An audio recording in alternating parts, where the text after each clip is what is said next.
How to edit a slider revolution from theme in WordPress. When you install a WordPress theme that includes slider revolution, it usually comes with pre-built sliders. Editing those sliders might seem confusing at first, but it's actually very manageable. Let's walk through it. First, navigate to your WordPress dashboard and click on the Slider Revolution tab. You'll see a list of sliders that came bundled with your theme. Look for the one you want to edit. Usually, the theme documentation or demo import files will give it a recognizable name.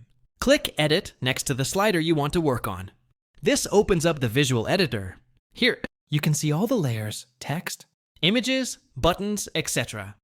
You can drag and drop them, change the content, modify animations, and adjust the timeline. Be cautious about responsive settings. Some sliders are designed only for desktop by default, so you'll want to use the responsive view toggles to make mobile adjustments. You can also hide or show layers based on the device type.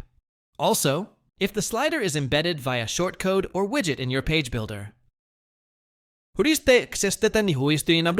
Make sure you don't accidentally remove the shortcode while editing your page. Finally, after editing, hit Save and preview your changes directly on the page. Remember to clear any caching plugins to see updates in real time. And for more advanced slider tips, additional templates, and troubleshooting resources, or see the description below.